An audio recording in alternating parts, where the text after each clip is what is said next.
Là, on le colle ici. Je pense qu'on l'a. C'est une machine de transfert qui chauffe jusqu'à 400 degrés. Là, présentement, on va le mettre juste à 320.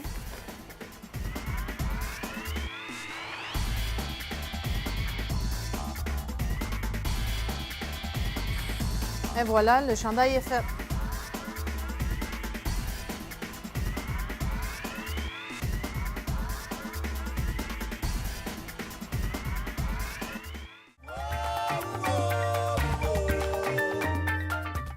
Consommer de 5 à 10 portions de légumes et de fruits par jour dans le cadre d'une saine alimentation peut contribuer à réduire les risques de cancer, de maladies du cœur et d'accidents cérébrovasculaires. Savez-vous c'est quoi une portion? Mais si ça fait dans votre main, c'est probablement une portion, comme une pomme, une orange, tenez, une carotte et bien sûr, une demi-tasse de jus de tomate.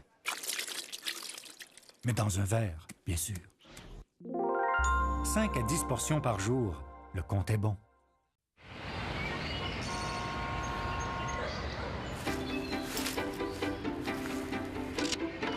Un arbre bien entretenu, de sa naissance à sa pleine maturité, va continuer d'absorber et de réduire la pollution de l'air durant 20, 40 et peut-être même 60 ans de plus, et sans qu'il nous en coûte un sou. Dans notre communauté, les arbres font leur part. Faisons la nôtre. Aidons la Fondation canadienne de l'arbre à planter de l'air pur. Hé, savez-vous c'est quoi une portion de légumes ou de fruits? Si ça fait dans votre main, c'est probablement une portion.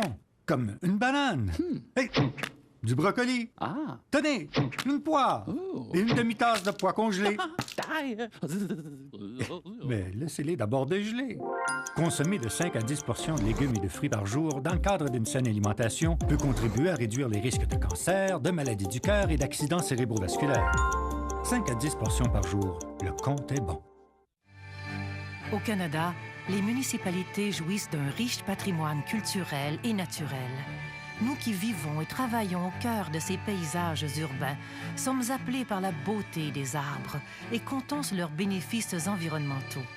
La conservation de ces paysages naturels est la responsabilité de tous. Les arbres font leur part. Faisons la nôtre. Aidons la Fondation canadienne de l'arbre à planter de l'air pur.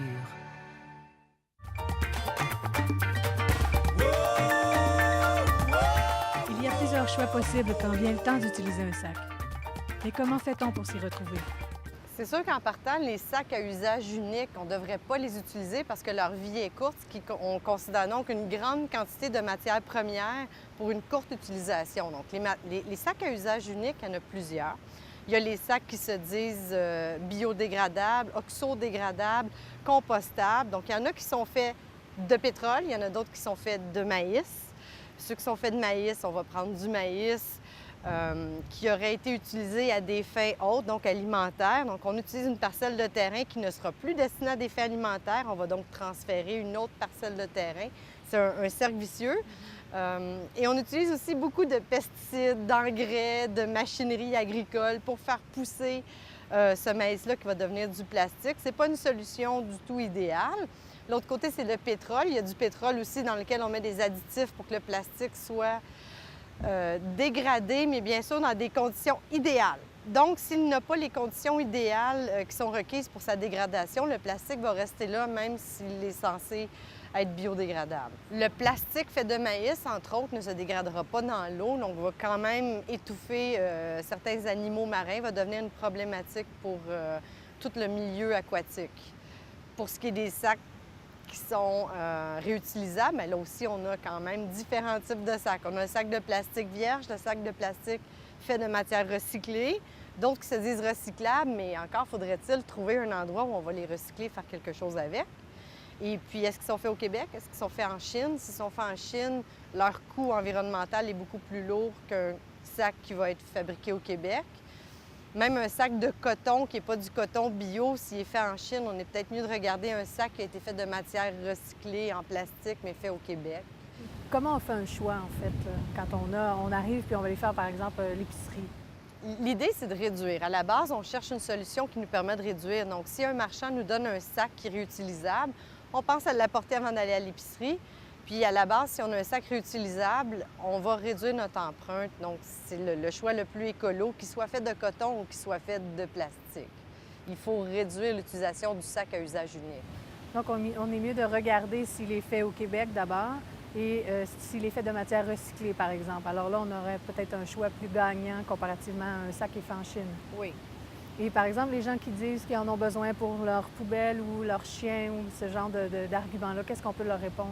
Bien, pour le sac qui pour le chien, quand on prend un sac d'épicerie, c'est quand même un volume de plastique plus grand que, par exemple, les sacs qu'on trouve maintenant en commerce.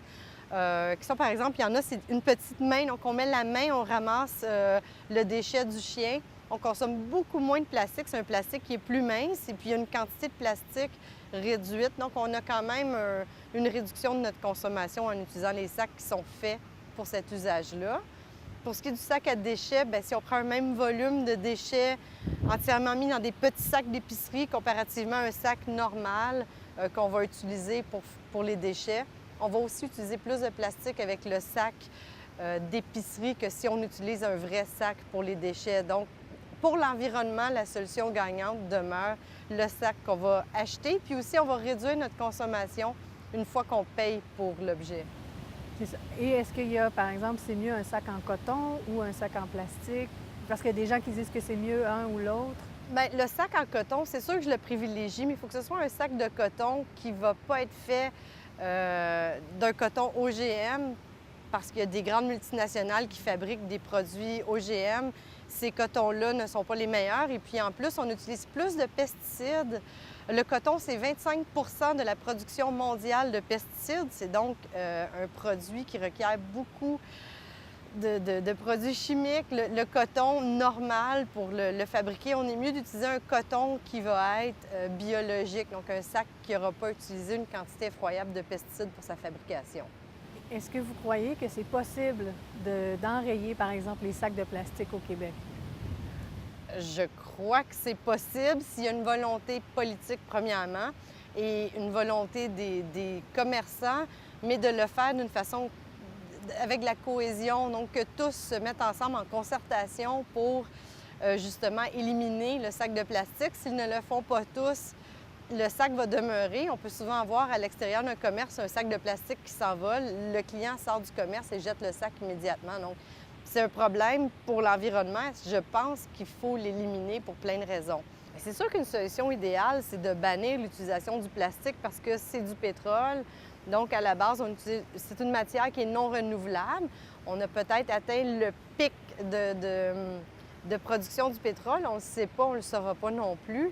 Je pense qu'on devrait utiliser du coton, mais du coton qui est biologique, donc qui encourage une agriculture qui est soutenable, qui est durable, puis qui ne porte pas atteinte non plus à ceux qui fabriquent le coton, parce que c'est souvent dans les pays en voie de développement qu'on a ce coton-là, donc un coton qui serait plus équitable, qui serait vraiment biologique. Parce qu'entre les deux, je préfère un plastique recyclé qui est fait au Québec qu'un coton régulier qui provient d'Indonésie et qui a utilisé beaucoup de pesticides pour sa fabrication. Merci beaucoup. Ça me fait plaisir. J'ai vu des arbres de plastique dans des déserts inhabités, mélangés à l'organique, sur le rebord des voies ferrées, envahissant tout un village. Drapeaux aux mille couleurs, la caissière vous noie au passage. Prenez-en, c'est de bon cœur, de bon cœur.